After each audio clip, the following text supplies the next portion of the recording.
Vamos lá, vamos começar mais um podcast aqui da Reproduce. Dessa vez a gente vai falar sobre câncer de mama, a gente vai falar sobre câncer de um modo geral, a gente vai falar sobre qualidade de vida. Eu estou aqui com dois grandes convidados, pessoas que eu conheço já há um bom tempo, que fazem um projeto maravilhoso na Maple Tree Brasil. Aqui do meu lado direito, a doutora Alice Francisco, ginecologista, mastologista, aqui em Sorocaba. E aqui à minha esquerda, Jader Brito, educador físico, personal trainer e coordenador da Maple Tree. Então, gente, muito obrigado por terem aceitado o convite. Eu queria bater exatamente esse papo. A gente pode começar, se vocês me permitirem, pela própria Maple Tree. Vocês contarem pra gente como que é a história da Maple Tree Brasil, a origem da Maple Tree, qual que é a finalidade, que tipo de público que vocês pegam. Obrigada pelo convite, Gustavo. Bom, primeiro, a Maple Tree, ela é uma organização sem fins lucrativos, né, uma ONG, que atende pacientes em tratamento de câncer, não só mulheres, nem só pacientes com câncer de mama, mas sim pacientes com qualquer diagnóstico de câncer em qualquer idade, em qualquer estágio do tratamento. O objetivo do atendimento é promover a reabilitação e a qualidade de vida dessas pessoas através da prática de atividade física, tá? É uma organização originalmente americana, que existe há quase 15 anos lá, e que há 5 anos a gente teve a oportunidade de trazer para o Brasil o mesmo protocolo que funciona nos Estados Unidos, um pouco melhorado, Jader, com algumas coisinhas a mais para os nossos pacientes. Então, a gente atende atualmente aqui em Sorocaba e em Juiz de Fora. Todos os pacientes são atendidos sem custo nenhum. O projeto é mantido com as doações das pessoas que querem colaborar de alguma forma, promovendo a qualidade de vida dessas pessoas, incentivando a prática de atividade física, um estilo de vida melhor e mais saudável, não só para melhorar a qualidade de vida, mas para melhorar o resultado do tratamento oncológico, que é um dos principais objetivos. Muito legal.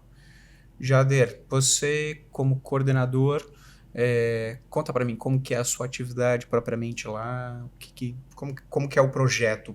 Assim, entendi que tratamento, qualidade de vida, até a melhora do tratamento do próprio câncer. Aqui em Juiz de Fora, aqui em Sorocaba e em Juiz de Fora.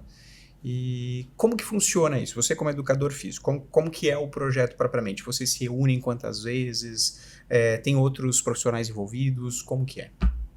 Bom, primeiramente, obrigado pelo convite, Gustavo. É um prazer falar do nosso projeto. Acho que quando eu fui convidado, não sabia nem como agradecer a Alice, antes de mais nada. Mas, enfim, aí a gente foi buscar esse projeto para lá e a gente trouxe os mesmos padrões de lá. Hoje, os pacientes eles são atendidos 2 vezes por semana. E, antes de mais nada, eles precisam de uma liberação médica. E depois dessa liberação médica, eles vão fazer a avaliação física. Então, a avaliação física foi um link que nós conseguimos fazer muito interessante, muito legal, com a Faculdade de Educação Física de Sorocaba. Inclusive, agradecer eles, hoje o professor Otávio, o diretor da faculdade, Maurício Massari. Então, todos esses pacientes, antes de mais nada, eles são avaliados pela faculdade. E esses dados, eles são coletados trimestralmente, né? Através desses parâmetros, e de acordo com cada tipo de câncer, é elaborado o protocolo de treinamento. Então, eles, como eu disse, eles vêm 2 vezes por semana. Esses pacientes, eles são atendidos por um profissional e a cada 2 alunos. Então, é um atendimento bem personalizado. Então, esses pacientes, eles são atendidos tanto no Estúdio Ronap, quanto na ACM de Sorocaba. E eu acho que o grande diferencial é que a nossa equipe multidisciplinar acaba trabalhando em conjunto. E essa conversa entre nós é muito, muito legal, muito importante para o desenvolvimento a evolução do tratamento e do treinamento desses pacientes. Como que é essa equipe multidisciplinar? Quem tá? Além da Alice, que é a Masto, tem a doutora Gabriela, que é oncologista.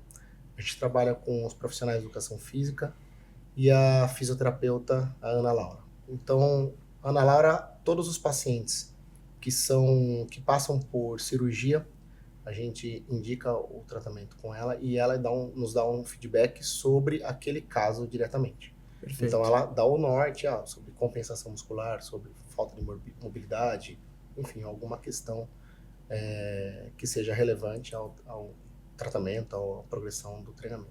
A gente não tem um atendimento médico na organização, mas a gente tem alguns médicos, eu, a Gabi, o Max, o João, que é o ortopedista, também dá um suporte, para que a gente possa discutir melhor sobre os tratamentos, e muitas vezes são coisas do tratamento que o pessoal da educação física pela formação não tem o acesso, não sabe, não conhece.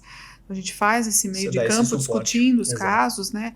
Às vezes precisa também discutir com o colega que está atendendo o paciente para a gente saber o melhor acesso. Então essas trocas são muito importantes e, além de tudo, com a faculdade, questão de projeto, de trabalhos, agora a gente lançou aqui uma pós-graduação que existe nos Estados Unidos para profissional de educação física, que é toda feita pelo pessoal dos Estados Unidos mesmo, então é um certificado internacional, para formar mais profissionais de educação física, capacitados para atender em oncologia, que é uma carência na área deles, né? Grupos especiais, de uma forma geral, mas especialmente a oncologia. Então tem todo um estudo por trás aí dessa história, não é só... Hoje a Maple e a faculdade são os únicos links em treinamento e oncologia do Brasil, né? Que a gente saiba, mas a gente algumas universidades têm os centros de oncologia Exato. Dentro delas, né? Mas com a Maple, a FEFISO é a única aqui. Muito legal. Vamos voltar à origem. Como que surgiu a ideia, Alice? Então, claro, é um projeto americano que você trouxe para cá.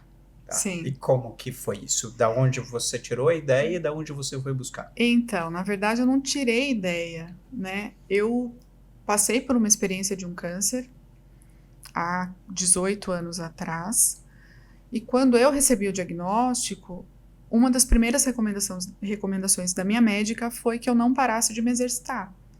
Porque isso... Perguntei por quê na hora, ela falou, não, vai melhorar teu tratamento e é isso que vai curar você. Há 18 anos você já estava formada? Estava na residência. Estava fazendo masto. E aí eu fui embora com aquela informação, obedeci a médica, mas fiquei intrigada, né? Porque eu fazia a minha formação dentro de um dos maiores hospitais de câncer do país e eu não escutava ninguém falar aquilo para paciente nenhum. Né? A gente não tinha aquela recomendação com paciente nenhum. No IBCC. Eu estava no IBCC. Instituto Brasileiro de Combate ao Controle do Câncer, em São Paulo. E aí eu falei, bom, um dia eu vou aprender isso, um dia eu vou entender isso, né? E depois de alguns anos, quando isso tudo passou, eu comecei a estudar um pouco mais. Esse assunto começou a aparecer também nos congressos de mastologia, de oncologia. Porque, de fato, há 20 anos, a gente talvez não tivesse essa ideia. Não tinha. Então, você estava dentro de um centro bem técnico. Exato. Então, você estava muito treinada para como operar. Exato. Talvez... Como operar, como atender, a rotina. E o depois... E eu acho que lidar assim, com as complicações do multidisciplinar. câncer, mas o restante não. E aí, assim, depois de um tempo, eu comecei a estudar sozinha mesmo a respeito, a pesquisar e, enfim, comecei a perceber que tinha um horizonte disso, né? E eu pensava muito assim, se eu tive essa informação, se eu tive essa oportunidade, não só por ter me recuperado, mas por poder receber isso, né, essa orientação da minha médica e conseguir fazer, como faço até hoje, por que a gente não poderia fazer o mesmo por mais pessoas, né? Então, sempre na minha cabeça era uma ideia assim, de ter um projeto para atender pacientes com câncer relacionado ao exercício, mas eu não sabia o que, e nem como, e nem de que jeito. Então, passados uns bons anos, eu comecei a pesquisar, fui fazer estágio de exercício fora, visitei vários serviços, que eu queria ver um modelo que a gente pudesse se inspirar para fazer, né? Até que eu fui parar na Maple Tree para visitar, para conhecer, não fui pedir nada. Perfeito. Né? Fui para aprender e para conhecer o serviço. Era o terceiro serviço que eu estava vendo naquela viagem. E aí, quando... A Maple Tree existe em Ohio. Faz quase 15 anos já que existe. E aí, quando eu cheguei na Mapletree, enfim, passei lá os dias que eu ia passar, e no último dia, antes de eu vir embora, a Karen, que é a fundadora, me chamou e falou, olha, eu quero levar o projeto para o Brasil. Quero que você leve para o seu país. Aí eu disse para ela, tá bom. Não sabia o que eu tinha que fazer, eu não sabia como era a burocracia para isso, não Sim. sabia como ia ser. Eu só aceitei. Aceitei e vim embora. E aí, quando eu cheguei aqui, aí a gente começou a correr atrás de tudo, convidei o Jader, aí veio o Otávio também participar. E aí a gente começou a desenrolar o processo burocrático primeiro, né? Foram 6 meses para conseguir regulamentar a documentação, só para poder começar. Brasil, exato. E aí depois a gente começou efetivamente no outro ano, mas foi um presente. No outro ano, entre aspas, porque já entrou uma pandemia, né? A gente atrasou aí mais 6 meses por conta da pandemia. Porque aí vocês fechou estavam tudo. me falando antes aqui que tem 5 anos. Tem 5 anos. 5 anos. Então, 5 5 anos. anos vocês começaram a Mapletree Essa Brasil. viagem para Mapletree que apareceu a proposta foi em maio de 2019. Tá. E aí, entre vir e começar a burocracia e ir atrás de documentação e tal, foram 6 meses para documentação. No dia que a gente abria as portas, começou a quarentena no estado de São Paulo. Aí a gente fechou as portas de novo e só pôde abrir dali alguns meses. Então foi 2020 que a gente começou De efetivamente. Ok. Então, começaram com quantos pacientes? A gente começou com acho que uns 10. Eu acho que foram. Uns 10 pacientes por aí. E aí foi aumentando. Hoje em dia a gente tem em torno de 50 pacientes por mês. Então, assim, nesses 5 anos, os pacientes ficam mais ou menos 1 ano com a gente, pelo segmento do protocolo mesmo. Então, já foram mais de 300, 400 pessoas atendidas nesses 5 anos. Tá. Qual é a relação com o Juiz de Fora? Juiz de Fora foi um amigo que é profissional de educação física, que a gente se conheceu aí pela internet, e que ele trabalhava já com algum tipo de reabilitação em grupos especiais, e surgiu o interesse da gente ter uma unidade lá também, num hospital de câncer. Que legal. Então a gente está num hospital lá que se chama Asconcer, um hospital público. Lá é um volume menor de pacientes que a gente atende, mas estamos lá também, fez 3 anos agora, a unidade lá. E, na verdade, a ideia é que a Maple seja um modelo em vários serviços, que exista em vários locais, e não só aqui. Sim. Né? Assim como nos Estados Unidos existe em quase todos os estados, e hoje existe em mais de 15 países, a gente foi o primeiro país, mas existe em mais de 15. Que legal. Que existam outros serviços no país todo que abriguem um modelo de reabilitação que a entidade traz. Então, a ideia é disseminar isso. E qual é a limitação hoje? Grana? A limitação é dinheiro, porque são 2 cenários. Primeiro, a dificuldade de cobertura com isso, com relação ao governo. Você acaba tendo uma facilidade entre aspas, né? A maior viabilidade financeira é com doação, com evento, com esse tipo de coisa. Então, existe uma dificuldade de reconhecer que a reabilitação realizada pelo profissional de educação física no cenário da oncologia é saúde. Então, existem essas questões burocráticas, né?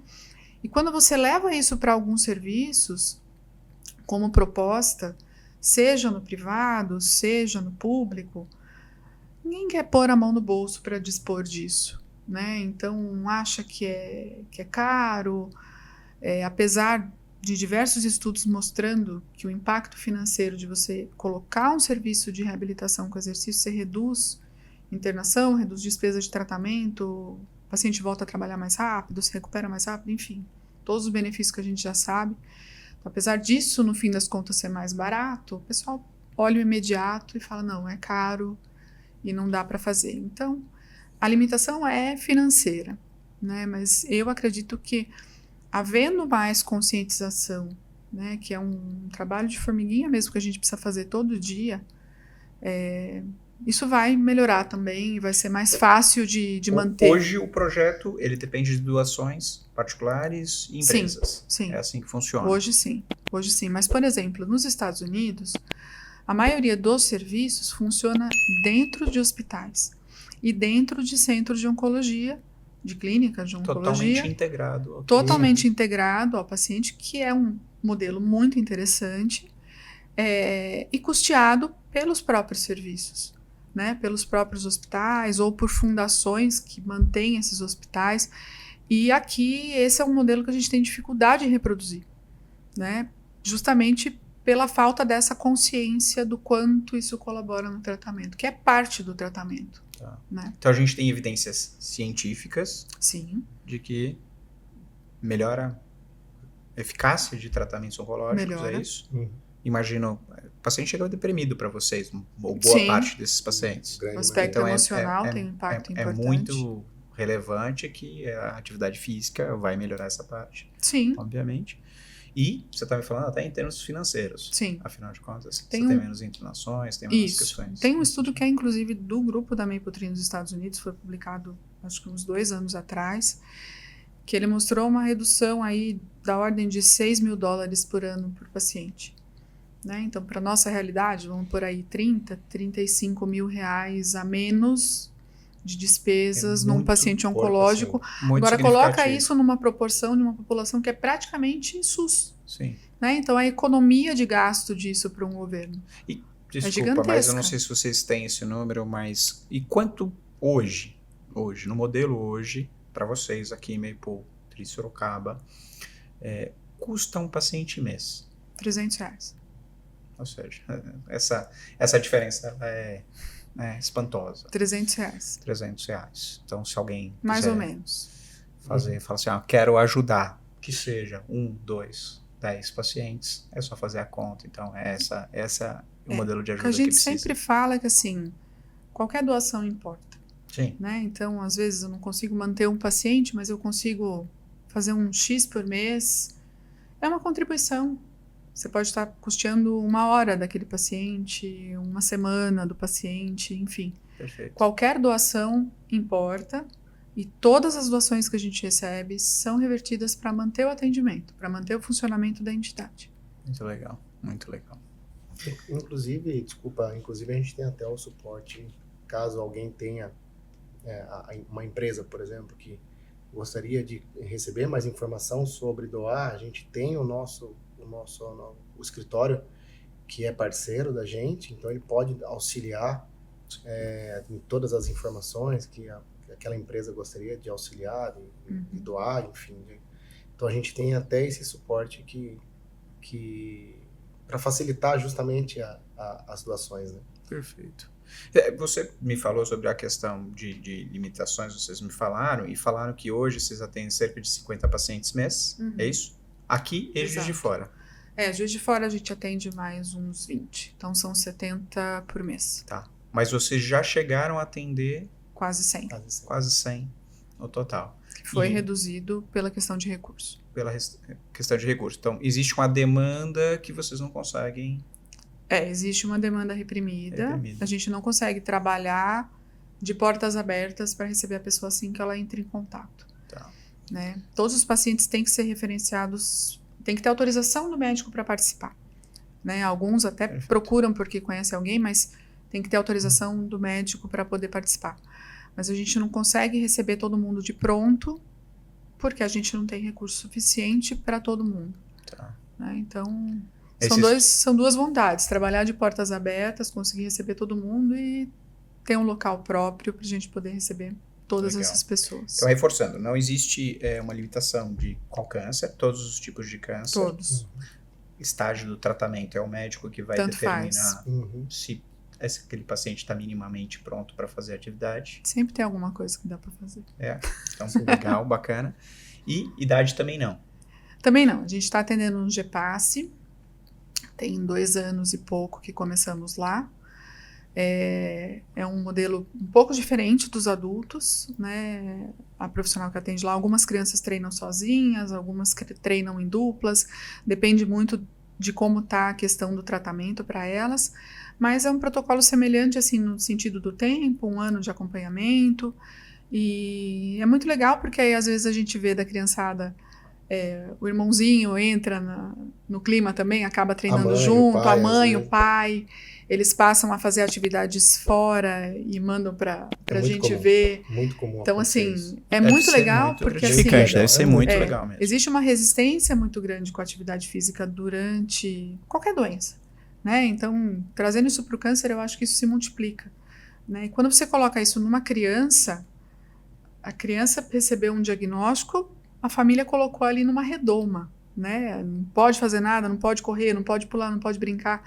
E você poder dar a segurança que aquela criança pode fazer, que ela pode correr, que ela pode brincar, que ela pode viver a infância dela, apesar dela estar passando pelo câncer, né? Então é muito como ver essa mudança de mentalidade que a gente consegue fazer nas famílias. Consigo imaginar, consigo, né, pensar como é gratificante para eles e para vocês como profissional, imagino. Uhum. É realmente um trabalho muito bacana, muito bonito. Eu, curiosamente, achava que tinha uma relação mais com câncer de mama, porque você será a grande representante Mas da assim, Maple Tree. vamos dizer que 80%, 70%, 80% das pacientes em atendimento são pacientes com câncer de mama. Tá. E sempre foi assim, sempre foi a maioria de mulheres com câncer de mama. Você sabe o que eu acho que é porque as mulheres acabam se cuidando mais? Sim. Eu tenho certeza.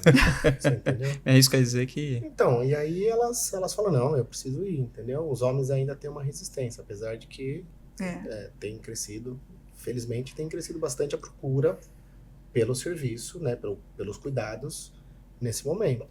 Mas hoje indiscutivelmente a maior sempre parte. foi mulher, a maioria das pacientes sempre foram mulheres e sempre foi câncer de mama.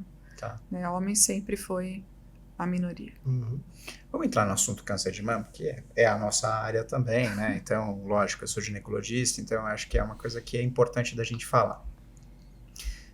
Primeiro, dados mostram, você mostra direto no seu Instagram e eu vejo isso, leio isso, que tem aumentado. Tem aumentado de forma expressiva e, aparentemente, em pacientes mais jovens. Exato. E talvez o Brasil não seja muito bom de estatística, mas parece que talvez em alguns nichos, alguns lugares, ainda mais, o Brasil talvez seja um desses. Eu já vi você falando sobre isso, certo? Sim. É isso mesmo? Isso mesmo. Tá. Por que você acha? Bom, eu acho, e muita gente acha, Sim. e o que as pesquisas têm indicado, que é justamente pelo estilo de vida. Né? Quando a gente tem cada vez mais mulheres com câncer de mama e mais pacientes jovens com diagnóstico de câncer, não só de mama, mas no câncer de mama também. Né? A gente tem uma proporção grande de cânceres abaixo de 50 anos na mulher, aqui no Brasil. Né? Então, e a gente sabe hoje em dia que o principal fator de risco relacionado para o câncer de mama, atualmente, né, é a obesidade, é o sobrepeso. Né? Então, a gente tem uma população extremamente sedentária, um número de mulheres com sobrepeso e obesidade significativo. Então, isso vai acabar gerando doenças crônicas relacionadas, e uma delas é o câncer.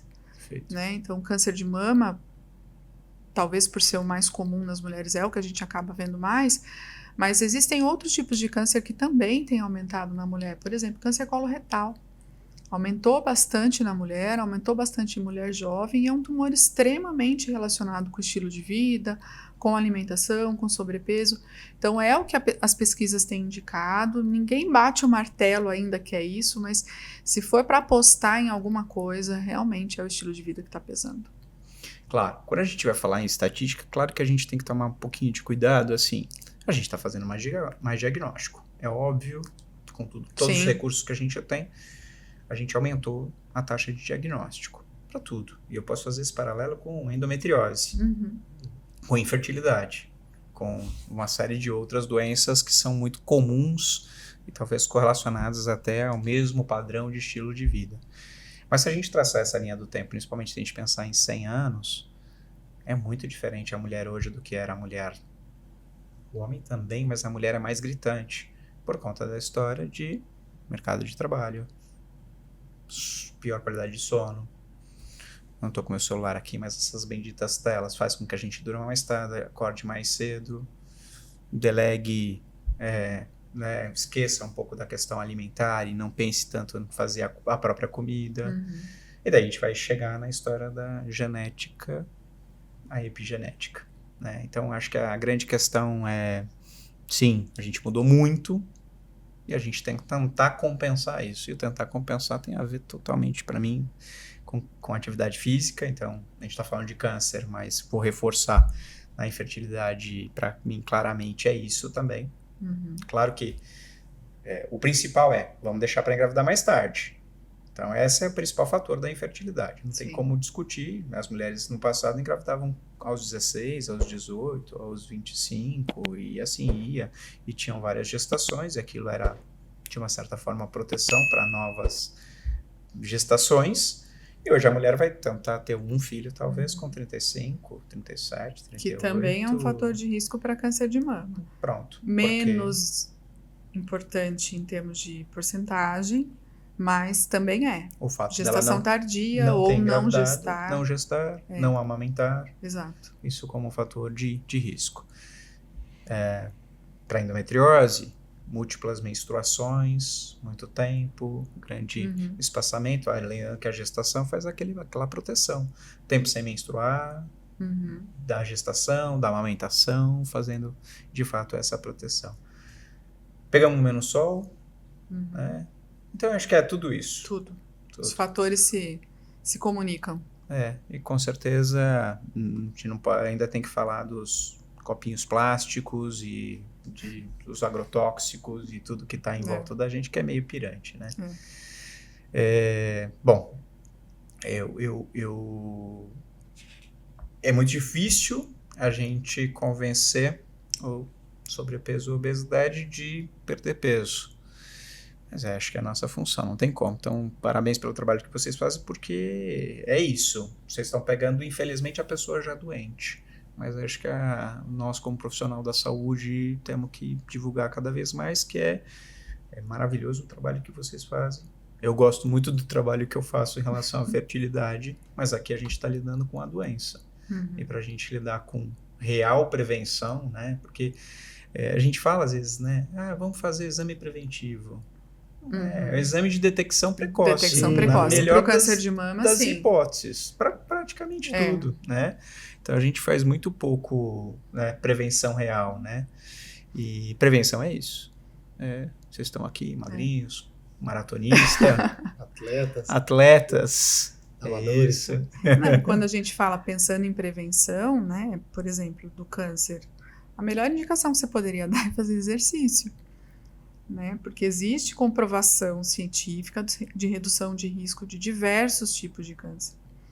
Né? Então, para o câncer de mama, essa redução nos estudos chega a 30%. Você imagina você reduzir o seu risco em 1/3, entre aspas, só fazendo exercício.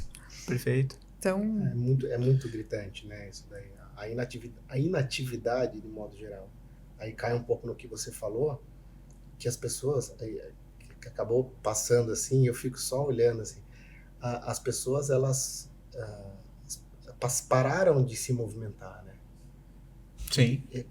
Justamente por causa do tempo, devido ao tempo, devido à correria, devido às mães que tem que levar os meninos na escola, não dá, não tem como, não fecha a conta, entendeu? O simples fato de você parar de se movimentar, que antigamente ia na padaria a pé e hoje vai de carro. Antes ia lá, comprava uma simples fruta, alguma coisa básica, hoje compra os processados e vai de carro. Isso daí, ao longo do tempo, gera diversos problemas. Não tem problema. Que vem apresentando agora pra gente. Sim. Entendeu? Então, assim, por isso que a gente fala, já que você não está fazendo, já que você não é uma pessoa tão ativa, então você vai ter que compensar com exercício físico, que antes era 2, 3 vezes na semana, hoje é de 5, 7. Sim. Entendeu? Isso daí é recomendação da OMS. Não dá para falar em menos de 150 minutos por semana. Não tem como. Ideal 250. Exato. Né? Não dá para então, falar. Assim, hoje a gente sabe que é 150 minutos por semana a 300, dependendo da intensidade que você faz. Sim, perfeito. 2 vezes na semana de treinamento resistido, que é a musculação. Entendeu? A gente está falando de 150, de ter exercícios aeróbicos. Entendeu? Então, assim, a gente não pode esquecer que o treinamento aeróbico é concomitante ao treinamento resistido. Ou seja, o ideal são os dois. São os dois. Ok. Não dá para deixar os dois de lado. Legal. Entendeu? A gente tá falando resistido. Você falou musculação, Uhum. pilates, pode ser? Isso. O treinamento resistido, o pessoal fala que acha que é só musculação. Na verdade, o treinamento resistido é qualquer coisa que você vença o peso. Pode ser o peso corporal, pode ser elástico, pode ser o próprio anilha, barras, enfim. Assim como o pilates, assim como o crossfit, assim como a musculação, assim como qualquer exercício. O exercício físico tem uma grande diferença, que é importante falar. Essa semana eu estava até falando com os meus pais, minha mãe estava falando sobre, não, mas eu faço um monte de coisa, nossa, eu não paro o dia inteiro, eu me movimento. Para mim já é um exercício muito grande. Eu falei assim, não, mãe, não é um exercício, isso é uma atividade. É diferente. Então, se ela se movimenta, ótimo. Quanto mais se Isso é movimentar, é melhor. Mas é totalmente diferente de um exercício. Então, o exercício é programado, de acordo com o que a Organização Mundial da Saúde recomenda, que é os 150 minutos de aeróbico, e as 2 vezes na semana, pelo menos, de treinamento resistido. Então, assim, hoje não dá para escapar disso. Perfeito, legal. E daí só para reforçar, para ficar claro. Então, vamos entender que eu odeio musculação, né? Qual uma opção a musculação para... Também não gosto, mas eu vou. Eu também. Aí vai Eu gosto, na verdade, eu gosto, é mentira. Não, na verdade, assim, hoje a gente tem algumas estratégias para quem não gosta de musculação. A primeira estratégia o treinamento em grupo é muito legal. É muito mais interessante do que o treinamento sozinho. Então, você chamar alguém, convidar alguém para ir treinar em grupo, quem tiver a possibilidade de treinar uma assessoria, por exemplo, não é um alto custo, é um custo legal, o custo legal, na verdade, é o que você vá e que você pague e você use. Sim. Né? Sim. Isso daí não acaba não sendo um custo, acaba sendo um aproveitamento do seu dinheiro. Perfeito. Então, assim, o treinamento em grupo, quem tem possibilidade de treinar com personal, com certeza é melhor do que treinar sozinho. Porque a pessoa que treina sozinho, teoricamente, ela já está meio que num outro patamar de aluno, né? De estágio de treinamento. Entendeu? Não quer dizer que ela está fazendo o que é correto, mas ela, pelo menos, ela já saiu daquela inércia de não conseguir treinar. Então, a pessoa que não treina, vá fazer o que gosta primeiramente. É muito melhor fazer o que gosta e qualquer coisa é melhor do que nada. Perfeito. Do que não fazer. Então, o que você gosta? Eu gosto de Pilates. Vá para o Pilates. Vai para o Pilates, vai fazer uma caminhada também. Sim. Entendeu? Eu gosto do CrossFit. Vá para o CrossFit. Mas não esquece do treinamento aeróbico. Eu gosto do ciclismo. Show, vai para o ciclismo. Eu não gosto de fazer nada. Então, você vai precisar encontrar algo que faça você sair desse sedentarismo, que é um dos principais fatores. Mas a gente tem que pensar como atleta. Ou seja, o cara do futebol, ele tem que fazer um pouquinho de musculação para que aquele músculo consiga resistir à atividade aeróbica, por exemplo. Exato. Ela é maratonista, ela tem que se preparar para aquela maratona. Então, a atividade resistida, inclusive, é para esse preparo. Para prevenção de lesão. E pensando, eu tô 40 a mais, você tem 40? 4.2 esse 4.2? Então tá bom. Depois dos 40, depois dos 50, pouco. depois dos 60, o que vai? Que mais? Uma das principais causas de morte? Fratura,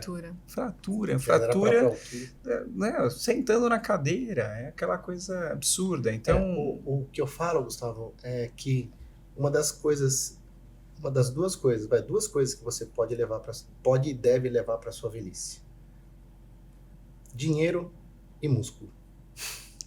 Dinheiro não vai dar, então o músculo a gente já está treinando agora. O dinheiro é mais difícil do que o músculo, pense nisso. É menos importante. Não, mas é verdade, fazer exercício para a gente envelhecer bem. Você conseguir fazer a sua autonomia. Para isso que a gente tem que pensar. Prevenir doenças e para autonomia. Para mim, musculação é o essencial desse projeto. Eu sei que você existem... Você gosta do boxe. Sim. Você foi do boxe um tempão, acho que é ainda. Treino. Cara, bacana. Acho que a pessoa tem que encontrar isso daí, entendeu? E não é difícil. Não é difícil. Você precisa testar. Natação é fantástico, um baita exercício. Hidroginástica é bacana. Eu acho que tem diversas modalidades aí de exercício. Hoje em dia ficar parado não é uma opção, porque tem até grupos em parques que dá para você se inscrever. entendeu? Meu, muito legal, assim, é só descobrir e dar o start, entendeu? A gente pode até indicar, quem quiser aí, pode entrar em contato com vocês, com a gente indica diversos profissionais que são excelentes, com excelente atendimento, com custo legal, entendeu? Mas pra gente estar aqui, na verdade, é para orientar da melhor forma possível. Muito legal. Vamos falar um pouquinho, Alice, de câncer de mama, de novo, voltando à história do câncer de mama. Acho que a gente precisa falar, você até me mandou um artigo para eu ler essa semana para a gente bater um papo, sobre a minha área um pouquinho, a questão da fertilidade e a questão da proteção da fertilidade. O que a gente sabe? Que essa paciente, que a gente já traçou um perfil e a gente já entendeu que é uma paciente até de risco para a própria infertilidade, pode desenvolver um câncer de mama. Se desenvolver em não só câncer de mama, mas outros, né? Mas importante é a gente falar mais do câncer de mama pela prevalência. Se desenvolver o câncer de mama, vai ter o tratamento. Vai ter o tratamento, se for para um tratamento quimioterápico, que invariavelmente irá, vai perder a fertilidade, vai acabar com a fertilidade na imensa maioria dos casos, vai acabar com a reserva de óvulos. Solução fantástica, e é de fato fantástica, é congelar óvulos. Exato. Congelar óvulos. Que foi uma coisa experimental e que desde 2012 não é mais experimental. E está muito bem estabelecido, todas as sociedades aprovam e dizem que os profissionais oncologistas deveriam explicar para a paciente, olha, você vai perder sua fertilidade, muito provavelmente, independente da idade que você tem, a chance de gravidez futura ela vai ser muito ruim. Considerando que muitos desses cânceres a paciente vai ter cura, então isso é uma realidade, ela vai ficar curada do câncer sem uma possibilidade de gravidez, que talvez isso faça parte desse projeto de vida dela. Para muitas mulheres, é isso que eu dizer que talvez para a maioria ainda, faça parte desse projeto de vida. E aí, o problema é, você me mandou um artigo falando que, é um artigo americano, falando que lá metade dos profissionais não falam sobre o assunto, oncologistas. É isso que eu dizer que o Brasil deve ser bem menos do que metade. Não sei se você concorda comigo. Eu concordo. Eu acho que ainda se fala muito pouco isso para paciente. Né? E, na verdade, assim, eu acho que quando uma moça jovem, uma mulher jovem, idade fértil, recebe o diagnóstico de câncer de mama, independente do que você vai fazer ali naquele primeiro momento, é uma enxurrada de coisas e de informações e de decisões que ela precisa tomar, que realmente é difícil ela ter mais essa decisão naquele momento. Muito difícil. Né? Então, mas não deixa de ser obrigação da nossa parte de falar. É muito difícil, mas será que a gente pode julgar? Porque não. Talvez aquilo... E eu acho que naturalmente a gente julga. Fala assim, não, o importante é você se curar. Tá certo. O primeiro raciocínio é esse. Exato. Mas e o depois? Porque provavelmente teria depois. Eu já tive uma paciente até recente que ela veio para o consultório para uma segunda opinião e com diagnóstico de câncer de mama, uma paciente jovem, não tinha filho, mas o sonho da vida dela é ser mãe. E uma das primeiras coisas que ela me perguntou foi se era verdade que ela não ia poder ser mãe. Aí eu disse para ela, quem sou eu para dizer isso para você? Eu não posso, neste momento, diante do que a gente tem aqui, tirar esse seu sonho, acabar com isso. Sim. Né? Eu falei, nós estamos começando a tratar, nós estamos começando uma jornada. Você vai precisar fazer quimioterapia, então vamos fazer a preservação da fertilidade e tal, expliquei. Mas assim, aquilo mudou a perspectiva dela com relação à doença. Né? Ela foi fazer tudo certinho, mas assim, ela vinha numa expectativa tão ruim com relação ao tratamento, a tudo que ela ia ter que passar, que a partir do momento que ela percebeu que mesmo com isso tudo ela ia poder ser mãe, parece que ela decidiu encarar melhor. Entendi. Né? Então, saiu um peso. Saiu um peso, Então, eu acho que assim, ainda não é todo mundo que fala, dificilmente a gente vai conseguir ter um 100% para isso, como nada na medicina a gente consegue 100%. Sim. Mas Eu acho que a gente tem que falar para essas pacientes, principalmente para as mais jovens, se ela vai conseguir fazer Isso. ou não é uma outra questão, Claro. porque ainda, infelizmente, depende de uma questão financeira. Perfeito. Né? Mas a gente tem tempo hábil para fazer isso numa programação de tratamento, isso não prejudica o prognóstico oncológico naquele primeiro Isso momento. é muito importante. Tá? O prazo que a gente vai precisar, inúmeras vezes a gente já conversou, você falou, não, esse tempo dá tempo tranquilo. Então, assim, dá para fazer e não vai prejudicá-la nesse momento. E mesmo depois, se ela for fazer uma fertilização, efetivamente, não é isso que vai atrapalhar o prognóstico dela. Tá mais do que visto. Isso está bem estabelecido, tá isso mais é muito legal. visto. Mas eu acho que ainda há essa resistência do profissional, talvez por isso. Poxa, eu vou mandar minha paciente com câncer de mama, que possivelmente é um câncer hormônio dependente, para fazer uma estimulação hormonal. Só que os trabalhos já mostram que, como ela já vai entrar no tratamento e esses 15 dias, 20 eventuais que a gente precisa para fazer o congelamento, não vão mudar o prognóstico. Então, o prognóstico para o câncer dela está muito claro que não muda. Então, existe robustez da literatura para dar esse suporte para o profissional. Então, número 1. Número 2, eu acho que, de fato, os profissionais julgam. Poxa, isso não é o mais importante para ela. Tá bom, mas essa é a opinião dele. Você vê, você acabou de dar um exemplo de uma pessoa que talvez o projeto de vida dela seja ser mãe. E eu já recebi pacientes assim. A gente julga pelo dinheiro. Eu já vi pacientes que juntou dinheiro de várias pessoas da família e fez.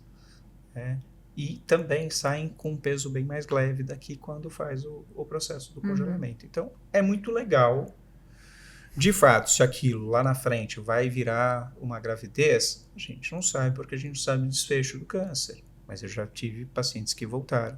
Já tive pacientes que, apesar da quimioterapia, voltaram a menstruar e já engravidaram. Então, claro, não, aquela paciente que chegou para você não era uma sentença, mas é um alerta. A gente tem que alertar que a quimioterapia, para a maior parte das pacientes, vai depletar a reserva ovariana. Isso, infelizmente, é um fato. Agora, realmente, né, a ferro e fogo você não vai, ponto final, e acabou sua chance reprodutiva, isso é demais. O quão importante essa informação é para o paciente, porque só quem pega, que está na linha de frente ali, como eles veem, elas, todos, né, eles veem debilidade psicologicamente. Então, eles virem com uma informação a menos, entre aspas, que é tão importante para aquela pessoa, principalmente a intenção de ser mãe, né, é muito relevante, é muito importante. Então, essa informação é bem relevante pro dia a dia do treinamento lá. Com certeza ela vem num outro aspecto psicológico para enfrentar aquela batalha que é o treinamento. Sim. Talvez ela não consiga usar esse óvulo, mas talvez seja um efeito até parecido com o que você falou da atividade física. O tratamento fica mais leve a partir de então. Sem dúvida. Porque é uma pressão a menos que ela vai ter. A sentença de você nunca será mãe é impossível, é algo muito pesado aí nesse processo.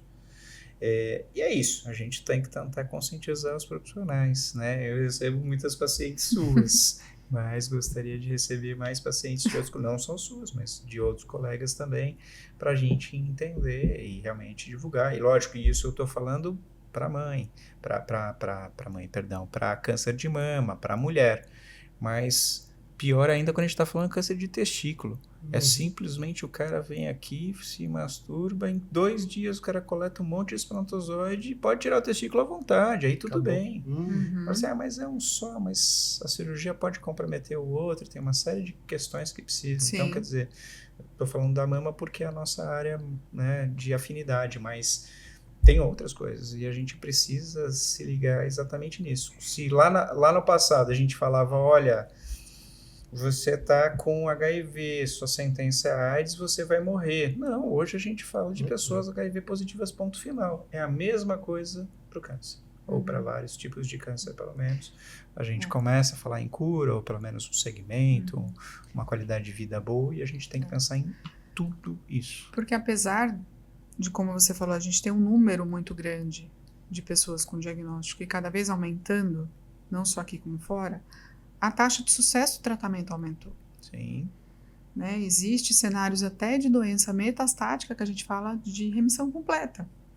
Né? Então, quanto tempo essa mulher vai viver ainda. Você pega lá uma menina que teve um câncer de mama com 40 anos, e quanto tempo ela ainda vai viver depois do câncer? A gente quer que viva muito tempo, né? Então, o que você vai ofertar para ela? Ela não foi mãe, ela quer ser mãe. Ou Quando seja, que ela pode ser mãe? Tá ficando pro filme essa história de... Então, assim... Você tem mais 2 meses de vida, quer dizer, isso não faz mais sentido, Não. graças a Deus. Ainda bem. Vai Cada ficar vez pra histórias dramáticas vivem aí mais. de filmes, se E Deus o que eu quiser. sempre falo, vai viver mais e a gente espera que você viva melhor do que você vivia antes. Uhum. Né? Eu quero viver? Não, quero viver e viver melhor do que eu vivia antes disso tudo chegar na minha vida. Ter um filho, ir pra Tóquio e correr uma maratona. Também. Exato. Não é isso? Ou 6. Ou 6 maratonas. Ou 6. Muito bom, muito bom. Gente, o papo é muito bom. Não sei se vocês têm algum ponto a mais que vocês queriam acrescentar no assunto ou fazer as considerações finais de você. Eu tô à disposição. Eu quero só falar uma coisa Você pode que a falar gente várias. não falou. Que a gente está falando tanto da paciente com câncer de mama e tal, mas a gente tem a segurança da gravidez depois do câncer de mama também. Que é o outro medo que elas vão te falar quando Sim. elas vêm fazer a preservação da fertilidade. Inclusive, tem segurança para você, dependendo, alguns casos, dependendo da condição da paciente, você interromper o tratamento com tamoxifeno, por exemplo, Uhum. com inibidor hormonal, para que ela engravide Uhum. e depois você conclui. Então, a gente já tem até a aprovação disso, né? Se ela não engravida no primeiro ano de suspensão, pelo menos no estudo foi isso, né? Se ela não engravidou no primeiro ano, ela era encaminhada para fazer fertilização, para fazer inseminação, alguma coisa do tipo, dependendo do que ela já tivesse feito antes. Então, a gente tem essa segurança, isso não vai piorar prognóstico, e tem toda a questão aí da qualidade de vida, principalmente do aspecto emocional, para aquelas que querem ser mães e que sempre quiseram. Muito legal. É isso, coisas que a gente tinha muitos medos no passado, a gente começa a quebrar algumas barreiras, começa a ter suporte de literatura médica, de profissionais médicos para a gente conseguir exatamente falar, olha, não, dá para encarar, vamos e você merece, né? Com certeza. É isso aí, legal. Mensagens finais, doutor Jader Brito, diga pra gente aí. Não, eu acho que se a gente fosse fazer um resumo aí, realmente para as pessoas tentarem se movimentarem mais, tanto da parte da atividade física quanto do exercício físico, se alimentarem melhor, fumem menos, pelo amor de Deus, que um dos grandes fatores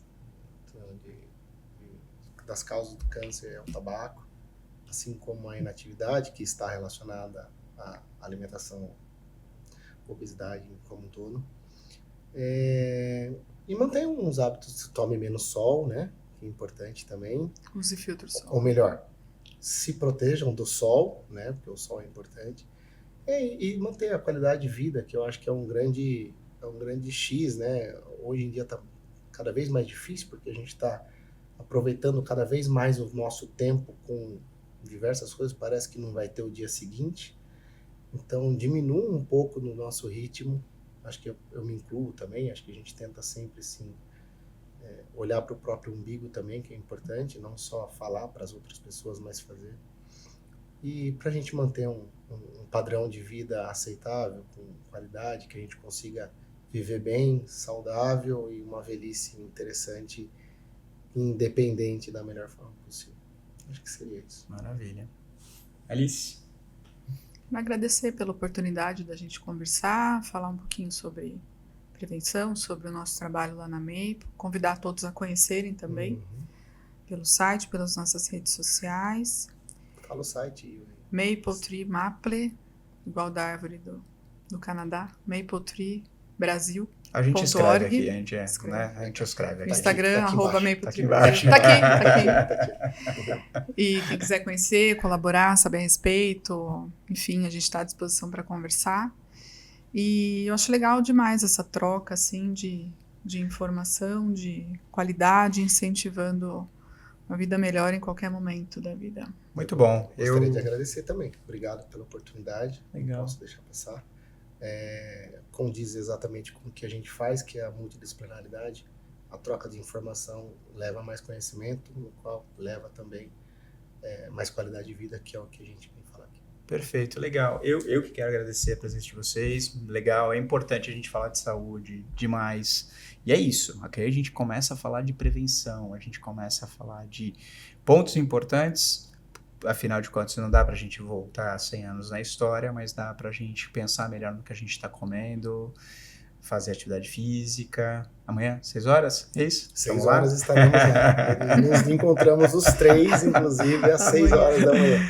E aí eu quero fazer um compromisso. Primeiro, Reproduz-se vai ser responsabilizado por uma paciente de vocês por mês. Então isso já está certo. Muito obrigada. Conheci o projeto, melhor agora, estou absolutamente convencido. Quem sabe mais do que uma paciente, mas vamos começar com uma. Projeto número 2, eu quero que a gente faça um projeto em conjunto para fazer, depois a gente pensa qual atividade, mas talvez uma caminhada, para a gente angariar fundos para doações para vocês. Legal. E, gente, é isso, a MaPoTri precisa de doações. O projeto é maravilhoso e sem doação, nesse momento, a instituição não vive, então a gente precisa de ajuda. Como eu me sensibilizei, se alguém se sensibilizou, por favor, eu gostaria de que vocês acessassem como tá aqui, né? Como tá aqui, e aí a gente consegue melhorar. E aí vamos pensar nesse projeto em conjunto para a gente fazer uma grande caminhada da prevenção da saúde, e a Reproduz vai apoiar nesse sentido. Eu quero pegar minhas pacientes também de endometriose, pacientes de infertilidade, porque é exatamente o mesmo perfil. A gente agradece os nossos pacientes também. Isso aí, pode contar com a gente.